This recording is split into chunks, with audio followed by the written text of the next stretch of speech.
నమస్తే, నేను మీ అశ్విని కుమార్. కేంద్ర ఎన్నికల సంఘం మొట్టమొదటిసారి చాలా సీరియస్గా రియాక్ట్ అయింది. ఎప్పటి నుంచో అందరూ అడుగుతున్న ప్రశ్నే ఇది. ఎన్నికల సంఘం ఎవరు ఏమి ఫేక్ క్లెయిమ్స్ చేసినా కూడా, ఎలిగేషన్స్ చేసినా ఎందుకు యాక్షన్ తీసుకోవట్లేదని ఎన్నికల సంఘం క్లియర్గా చెప్పింది. ఇక్కడి నుంచి ఎవరైనా సరే ఫాల్స్గా తప్పుడు ప్రచారాలు చేసినా ఎక్కడైనా వాళ్ళ మీద ఎఫ్ఐఆర్లు రిజిస్టర్ చేస్తాము. డేటాకి సంబంధించి కానీ, లేకపోతే ఇట్లా ఈవీఎంలు ఇష్టం వచ్చినట్టు మాట్లాడితే, మిస్లీడ్ చేస్తే వాళ్ళ మీద ఎఫ్ఐఆర్లు ఖచ్చితంగా ఉంటాయంటూ కూడా ఎన్నికల సంఘం ఒక హెచ్చరిక పంపించింది. ప్రతిపక్ష నాయకుడు రాహుల్ గాంధీ బీహార్లో చేస్తున్న యాత్ర ఏంటి? అది ఏమన్నా ఎలక్షన్ క్యాంపెయినా? ఈ ఓట్ చోరీ అంటూ ఆయన ఓటర్ అధికారి యాత్ర అంటూ మొదలుపెట్టాడు బీహార్లో ఎన్నికలు ఉన్నాయి, అక్కడైనా ఎన్నికల క్యాంపెయిన్ చేస్తారు, అక్కడున్న సమస్యల మీద మాట్లాడతారు. కానీ ఈయన ఈ ఓట్ చోరీ అంటూ మొదలుపెట్టింది బీహార్లో. ఇది ఎలక్షన్ క్యాంపెయిన్ కాదని క్లియర్గా చెప్పచ్చు. ఒక రకమైన భారతదేశంలో ఒక రకమైన విద్వేషాలను రెచ్చగొట్టడానికి నేను ముందు నుంచి వీడియోస్లో చెప్తూనే వస్తున్నా. అదే కూడా బయటకు వస్తుంది ఎలక్ట్రానిక్ మీడియాలో, వాటి ద్వారా కూడా. బంగ్లాదేశ్లో జరిగినట్టుగా ఒక రకమైన విద్వేషాలను రెచ్చగొట్టడానికి ప్రయత్నిస్తున్నాడు కాంగ్రెస్ పార్టీ ఎంపీ ప్రతిపక్ష నాయకుడు రాహుల్ గాంధీ.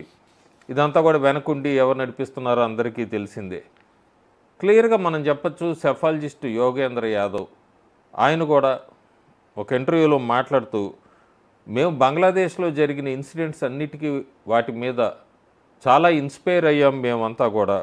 రాహుల్ గాంధీ కూడా ఇండియన్ స్టేట్ అని, ఇండియన్ కంట్రీ అని కూడా కాదు, ఇండియన్ స్టేట్ అనే వర్డ్ యూజ్ చేస్తూ రాహుల్ గాంధీ కూడా దాని మీద పోరాడుతున్నాడు అంటూ ఆయన చెప్పటం, ఇదంతా కూడా వెనక ఎవరుండి నడిపిస్తున్నారు, ఎవరికి వాళ్ళు వాళ్ళ పాత్రలో ఎట్లా నటిస్తున్నారు అన్నది అర్థమవుతుంది. ఎంత చీప్ పాలిటిక్స్ అంటే బీహార్లో ఈ కాంగ్రెస్ సోషల్ మీడియా, ట్విట్టర్లో పోస్ట్ చేయటం, ఫేస్బుక్లో ఓటర్ అధికారి యాత్రలో ఎక్కడా కూడా జనాల నుంచి స్పందన లేదు. కానీ సోషల్ మీడియాలో వాళ్ళు వాడుతున్న ఫొటోసు, రాహుల్ గాంధీకి ఉప్పొంగిన జనం అంటూ కూడా, నరేంద్ర మోడీ ఎలక్షన్ ర్యాలీ మే 21 మహారాజ్గంజ్ బీహార్లో అక్కడ వచ్చిన జన సమూహం పిక్చర్ని రాహుల్ గాంధీతో మార్ఫ్ చేసి రాహుల్ గాంధీకి బీహార్లో బ్రహ్మరథం పడుతున్నారంటూ కూడా కాంగ్రెస్ ట్విట్టర్ హ్యాండిల్ వాళ్ళు పోస్ట్ చేయటం. ఇంకా చీప్ ఏంటంటే, పాండురంగ శ్రీ విఠల్ భగవాన్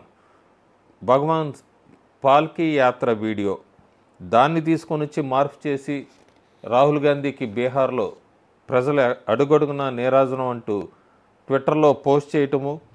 ఆ తర్వాత పూరి రథయాత్ర, దాన్ని తీసుకొని వచ్చి రాహుల్ ర్యాలీలో మళ్ళీ మార్పు చేసి అక్కడ వచ్చిన జనాల్ని ఆ వీడియో క్లిప్ తీసుకొని వచ్చి ఇక్కడ రాహుల్ గాంధీతో మార్పు చేసి పెట్టడం, ఇదంతా కూడా తెలుస్తుంది. ఇప్పటిదాకా ఓట్ చోరీ, ఓటు డేటా అన్నారు. ఇప్పుడు ఈ మాప్స్, ఫొటోస్ చోరీ కూడా మొదలుపెట్టారు, వీడియో చోరీ కూడా మొదలుపెట్టారు. So cheap politics. ఇంకా చాలా మాట్లాడుతున్నారు. వైస్ ప్రెసిడెంట్ ఎక్కడా? ప్రతిపక్ష నాయకుడు వైస్ ప్రెసిడెంట్ ఎక్కడా? లేదా కాంగ్రెస్ నాయకులు మాట్లాడుతున్నారు, ప్రధానమంత్రి నరేంద్ర మోడీ విదేశీ పర్యటనలు ఎందుకు, ఇన్ని విదేశీ పర్యటనలు ఎందుకు, ఇన్ని దేశాలు తిరిగాడని గొప్పగా చెప్పుకుంటున్నారు అంటూ కాంగ్రెస్ నాయకులు సూటిగా ప్రశ్నిస్తున్నారు. వాళ్ళకు ఒకటే సమాధానం, ప్రధానమంత్రి నరేంద్ర మోడీ ఎవరైనా ప్రధానమంత్రి హోదాలో విదేశాలు తిరిగినప్పుడు, పర్యటనలు చేసినప్పుడు ఎవరెవరిని కలుస్తున్నారు, అక్కడ ఏం జరిగింది అనేది మీడియా మొత్తం కూడా, అక్కడ జర్నలిస్టులు ఉంటారు, మొత్తం ఇరు దేశాలకు సంబంధించిన వాళ్ళు ఉంటారు, మొత్తం క్లియర్గా పేపర్లోకి వస్తుంది లేదా మీడియాలోకి వస్తుంది. వీళ్ళు అడగటానికి ఎక్కడైనా రైట్ ఉందా అని మనం ఒకసారి చూసుకుంటే, ప్రతిపక్ష నాయకుడు రాహుల్ గాంధీ ఎన్ని ఫారిన్ ట్రిప్స్ ఆయన గత 10 ఏళ్ళ నుంచి చూసినా కూడా లేదు. డిసెంబర్ 2021లో ఆయన పర్సనల్ ట్రిప్ అని ఇటలీకి వెళ్ళారు. ఎలక్షన్ ర్యాలీస్ పంజాబ్లో, అన్ని ఎలక్షన్ ర్యాలీస్ని పంజాబ్లో వదిలేసి ఇటలీకి డిసెంబర్ 2021 ఎందుకు వెళ్ళారు? అలాగే డిసెంబర్ 2022 భారత్తో యాత్ర అని చెప్పి జోడో యాత్ర అని ఒకటి స్టార్ట్ చేసే 9 రోజులు ఆపేశారు. ఎవరికీ తెలియదు రాహుల్ గాంధీ ఎక్కడున్నారు. ఆ 9 రోజులు ఎక్కడా కూడా వేరబౌట్స్ లేవు, క్లియర్గా అక్కడ లేవు. మళ్ళీ అదే డిసెంబర్ 2023 రాహుల్ గాంధీ ఒక స్పైస్ జెట్ ఫ్లైట్లో దుబాయ్కి వెళ్తూ కనబడ్డారు. ఎందుకు, ఎక్కడికి, ఎవరిని కలుస్తున్నాడు ఎక్కడా తెలీదు. డిసెంబర్ 2024 ఒక ప్రైవేట్ ట్రిప్ వియత్నాంకి వెళ్ళారు. వియత్నాంకి ప్రైవేట్ ట్రిప్ అని చెప్పి ఎందుకు వెళ్ళారు, ఎవరిని కలిశారు, ఏంటి అనేది కూడా ఎవరికీ తెలీదు. గత 2021, 22, 23, 24 డిసెంబర్ నెలలో ఖచ్చితంగా ఆయన మాయమైపోతూ ఉంటాడు, ఎంత అర్జెంట్ పని ఉన్నా కూడా. సో ఇవే కాకుండా ఏ మీడియా కూడా ఎవరు కూడా డికోడ్ చేయరు ఎందుకు చేయరు అనేది మనకి అర్థం కాదు. రాహుల్ గాంధీ 247 ఫారిన్ ట్రిప్స్ 2014 నుంచి 2024 దాకా. Rahul Gandhi 247 foreign trips, international trips అంటే యావరేజ్గా 15 రోజులకు ఒక ఫారిన్ ట్రిప్పు. ఎందుకు, ఎక్కడికి వెళ్ళారు, ఎవరిని కలిశారు, ఎక్కడ అఫీషియల్ పోస్ట్ ఉండదు, అఫీషియల్ ఎజెండా ఉండదు, ఎక్కడ అఫీషియల్గా ఎక్స్ప్లెనేషన్ కూడా ఉండదు. Geneva to Dubai, Bangkok to London, ఎక్కడ చూసుకున్నా కూడా అన్ని చోట్ల ఆయన కనబడతాడు, కానీ ఎక్కడ అవసరం అక్కడ కనబడ్డు. ఉదాహరణకి పార్లమెంట్లో లేదా ఆన్ గ్రౌండ్లో, లేకపోతే దేశం ఎప్పుడైనా క్రైసిస్లో ఉన్నప్పుడు, ఏదైనా క్లిష్ట సమయంలో ఉన్నప్పుడు ఆయన ప్రజెన్స్ ఎక్కడా కనబడదు. ఆర్టీఐ డేటా క్లియర్గా చెప్తుంది 60 ఫారిన్ ట్రిప్పులు 2015 నుంచి 2022 దాకా ఎలోన్ ఆయన ప్రైవేట్ కింద మార్క్ చేసుకున్నాడు. ఈ ప్రైవేట్ అనే ట్రిప్పులు ఎక్కడికి వెళ్ళారు, మీడియాలో ఉండదు, no media, no party briefings, ఎక్కడ కూడా మీటింగ్స్కి సంబంధించిన డిస్క్లోజర్ కూడా ఉండదు, అంతా ప్రైవేట్ అని ఉంటుంది. ఇదంతా కూడా మార్చి 2023 ఆయన యూకే టూర్కి వెళ్ళాడు.